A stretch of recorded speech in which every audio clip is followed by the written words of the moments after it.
Hi there, Merry Christmas from the Common Magician. It is Christmas morning and I'm up on the family farm with the family and taking a walk, and I figured I would stop and speak to you a little bit. So I'm going to talk to you, I'm going to give away a bunch today. I'm going to talk to you about memorization. And this will relate to recent discussions we've had on the topic of Equivoque. We've been talking about Equivoque, and you can use Equivoque obviously to force information.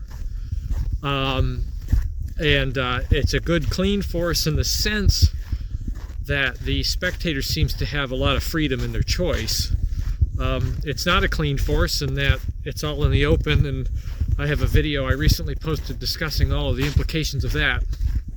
However, Equivoque can be used as a utility in circumstances. For example, circumstantially, you may be bad with memory.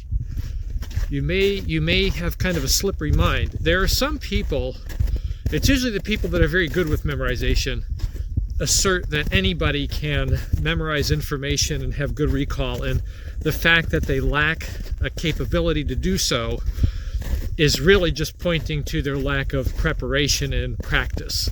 That is not true.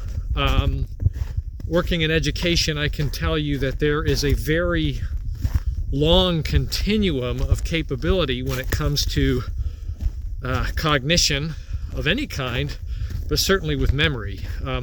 In fact, this is why in education we have various learning styles that have been identified over the years, and they're always changing because we are always understanding differently and better how people learn. So when you look at individuals and their capability to memorize some things, there's a big continuum in capability. Some have a photographic memory. They see something and they know it, and that's it. That's the end of it. Others, they will have to study for a little bit of time, and yet they retain. Still others will have to study a considerable amount of time before they can retain information. And then still others will study and study and study and study and have a very difficult time recalling information. Some will recall certain types of information in certain contexts and then have a hard time with other pieces of information. There's no categorization that we can place on these capabilities. They are very individual, and again, it's a vast continuum. So, personally, I remember some things very well, and other things I don't. I can know people for years. I have students that I've known for nearly a decade, and in moments a name will slip my memory, and this is somewhat regular. As I look kind of genetically through the family, I see other people have the same kinds of tendencies, right? It's kind of a familial thing.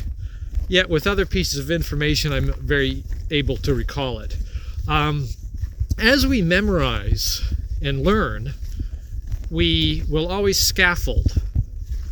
There are different types of scaffolds that can be applied to the learning of something. You can scaffold based on mnemonic devices, and you can also scaffold based on context and situations. If you're in a situation where you are learning something and you return to that situation, it's a lot easier to recall the information that you learned, having been in that exact same situation. This is why they say, whenever you're preparing for a test or learning information, you should try to learn in the environment in which you're going to have to recall it. Make sure that if you're going to be well rested before the test, that you're well rested when you're learning. If you're drinking coffee when you're learning, drink coffee when you take the test. If you're sucking on a mint or something, take that with you. Try to get associations between the moment of recall and the moment of learning. This is a form of very obscure scaffolding. this association. Now you can get more direct, obviously, with mnemonic devices, where you associate particular devices to the memorization of information, and most memory books are really written on that topic. That's really what it's about. But honestly, the memorization of anything, when you meet a person, part of knowing who that person is understanding their face. You associate the name with the face. You don't just know the name, you don't just know the face, you associate the two things together. This is a form of scaffolding for information. As we're learning utilities for magic, you can use such scaffolding devices, and as it goes, the more scaffolding you have, the better you recall. And the more diverse the types of scaffolding you have, the better you recall. Oftentimes when we talk about learning using mnemonic devices, I have a mem deck that I use. It's my own. It's one that I made, and that's the best way to do it, honestly, if you're going to make one. If you're going to use one, make one. Some people will tell you that because it's individual to you and your own development of scaffolding. But I have one, and it's based on some algorithmic scaffolding. And when I call it a mem deck, some magicians take issue with that. They say, well, it's not really a memorized deck because you're using calculation to understand it. Well, I think they misunderstand. Those calculations are the scaffolding that help me recall. I certainly do know card for position in my own stack based on my scaffolding, but that doesn't change the fact that I know it any more than I know some acquaintance that I have, maybe a person or a place that I've been to, and the scaffolding that goes along with recalling that information. No difference at all. And even those people who say that they will learn a memorized deck, card for position, and just know it, the truth is that they too have an array of scaffolding that they are calling upon without knowing, subconsciously or consciously, in order to recall that information. And as time goes by, the scaffolding gets deeper and deeper and deeper until you don't even recognize that it is there anymore. I know for me, if I'm calling something up alphabetical, I cannot help it. The Twinkle Twinkle Little Star tune ABC song is going to run through my head. It's something that was ingrained in me when I was young, and it's just going to be an automatic element of recalling things that are in alphabetical order.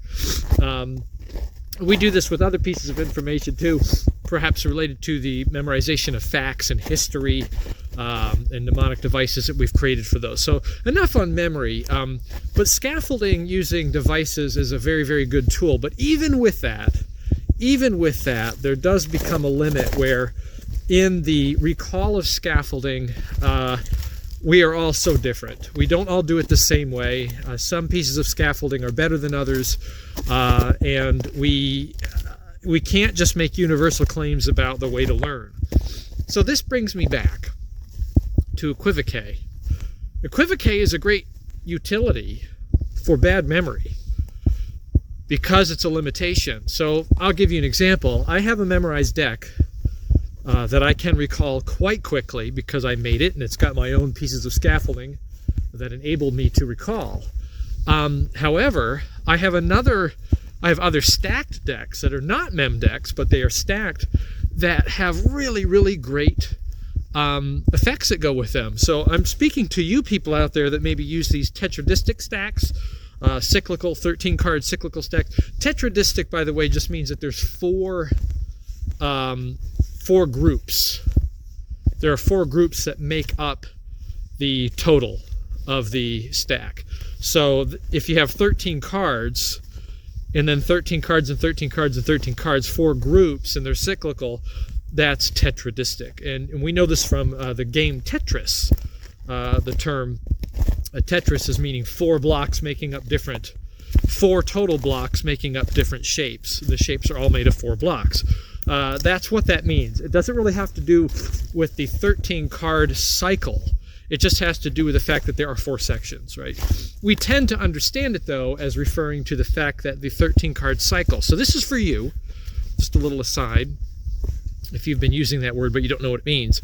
If you use a tetradistic stack, like Stebbins, 8 kings, any one of those types of stacks where there's a cycle, and those types of stacks have inherent applications and effects. For example, if you faro these twice, right, in the same way, in or out, you will get all of the suits together.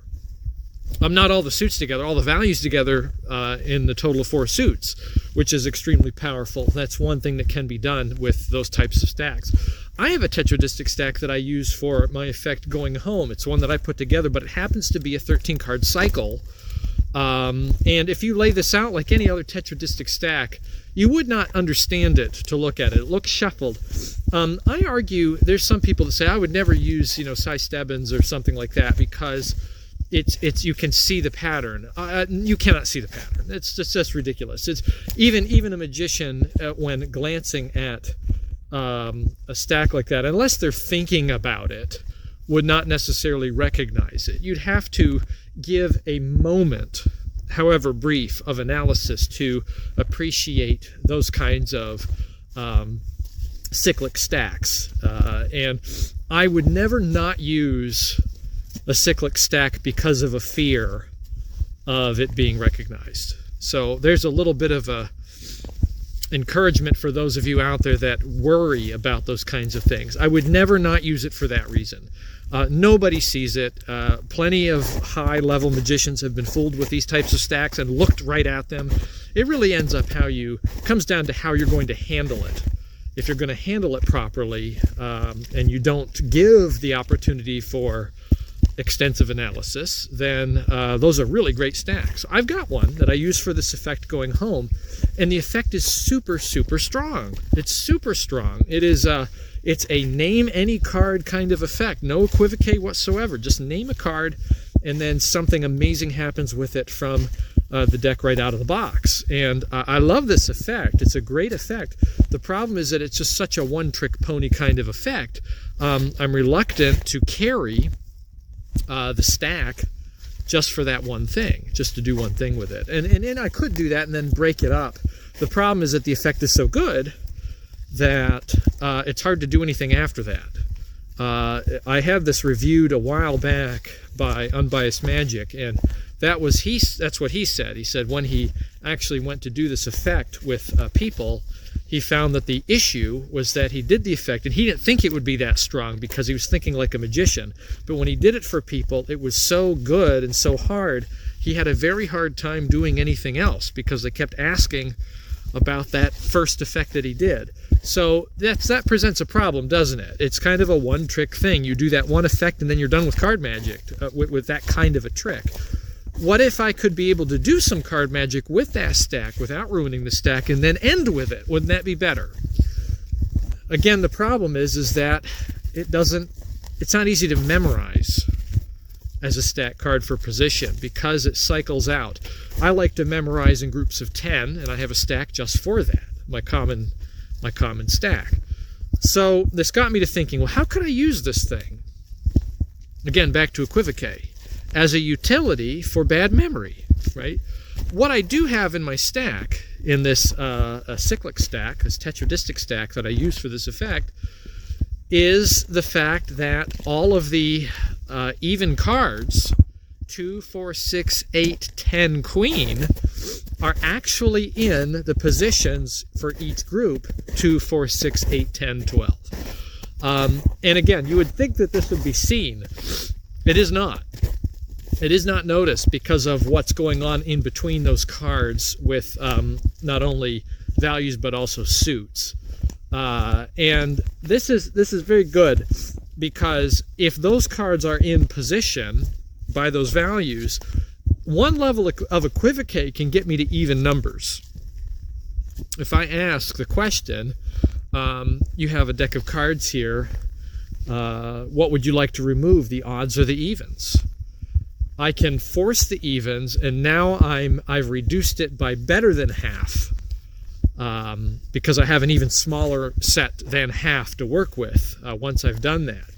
And then from there, it's a mere matter of calculating, but only for the evens. I don't have to do calculations. I don't have to know the calculations for the odds.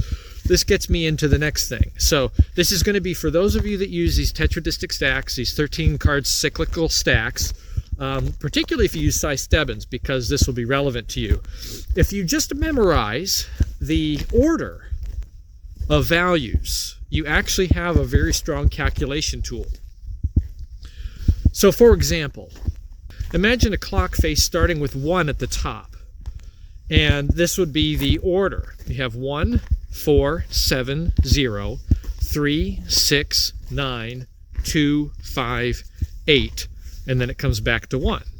If you memorize that order in cycle, you actually have not only the cyclical rotation of cystebbins, which is an addition of 3 for each number, regardless of suits. Suits are up to you.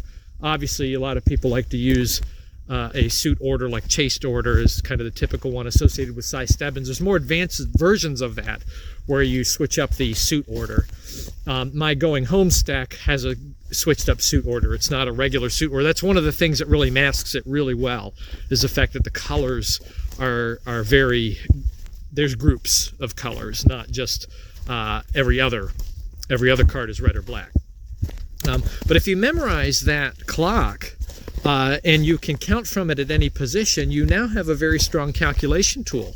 So for example, if I have a 2, I just need to know, starting at 2, the 4 numbers in sequence.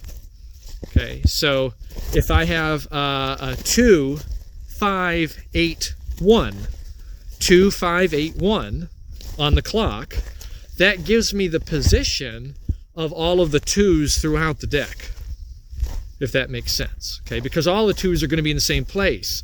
And again, in my stack, all of the even numbers are actually in position. So this is very simple for me.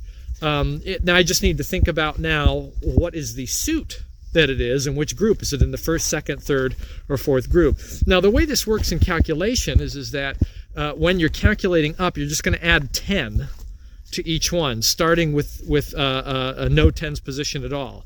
So 2 is the first one. The next one would be 15, right? And then the next one would be 8. I add a 10, so 28. And here's where it gets a little tricky. Whenever you go from a 7, 8, or a 9, 7, 8, or 9, you're going to add another 10, an additional 10. So as I go up to the next one after that 8, up to the next one, I'm going to add another 10. I'm going to skip a tens group. That's mathematically how it would work.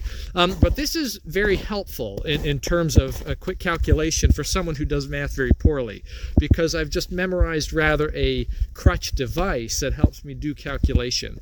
So with this kind of concept, you could have, if you know your order for the 13 cards, the first 13 cards in your tetradistic stack, by position 1 through 13, you should be able to do calculations very, very easily with this device, right, if your memory is very bad. Now it comes down to how well do you process information under pressure, at least simple information. Again, there's a continuum on that. So some of you will find even this is not good enough. And I bring you to, again, this idea of equivoque. If you can eliminate more than half of the possibilities with equivoque, it becomes a lot easier to use the calculations because it's less options to memorize. So that's where I'm at with my going home stack. I can kind of keep this in order. I can still do my Bergloss effect any card at number, asking free questions without having to shift the deck around. It could be in the box. I can still do that effect. I can still do any kind of cyclical effect where I can have them cut and I know what card is next. You know, those kind of Chan Canasta sort of effects where he would use 8 king stack for his. Or I could do any one of those Pharaoh kind of controls where I can get suits together if I really want to. Now that would break up the deck a little bit, but I could do any one of these sort of mem deck types of tricks. And of course there's a lot of cystebbins type work that can be done with that. And then still, as long as I keep my stack in reserve, I can end with that really, really solid effect after it looks like the cards have been shuffled up and used. So it's just a way for me, in my own thinking, to find a way to work with a really, really strong setup and still do some other additional really strong and even related magic, mem deck type of magic. So what I'll do here is I'll through the video, you hopefully have seen, I've put up some graphics that you can see some of the things that I'm talking about. And I'll even, through here, I'll post my stacks so you can see what they are. I'll say what they are, and you can analyze them and look at them. Just as a gift to you, so you can sort of see what their construction is. You can visit Penguin to see these effects that I'm talking about, my common stack, and then also my running stack for going home. It's available, each one is available in their own downloads, and also available in variation, slight variation, because my thinking has changed on these over time. Slight variation in my book, Any Thoughts on ACAAN from a Common Magician. So you can find those stacks in there as well. And I'll also link in the description to a discussion where I talk about working with tetradistic 13 card cyclical stacks and manipulating position so that math is not really as much of an issue. If you can remove a few cards or add a few cards from the top or the bottom from spread, put a spread on the table and then pick up the cards and then do a small shift, an open shift of a few cards, you actually can eliminate a lot of calculation that would be necessary. So I'll link to that video as well, so you can go back and look at my thinking on that, which is very applicable to what we're talking about here. So the use of Equivoque to help to narrow down to your comfort level and your ability, given maybe very special circumstances. That's perfectly adequate. Just remember that in most cases, the use of a method to accomplish a magical effect is done so to make something accessible. There's a lot of magical effects that are done out there that can be done the hard way. You certainly can find very, very complicated ways to accomplish a number of different effects. It's never hard to find a hard way to do something. That's easy to do. What is harder to do is to find the easy way to do something that looks hard.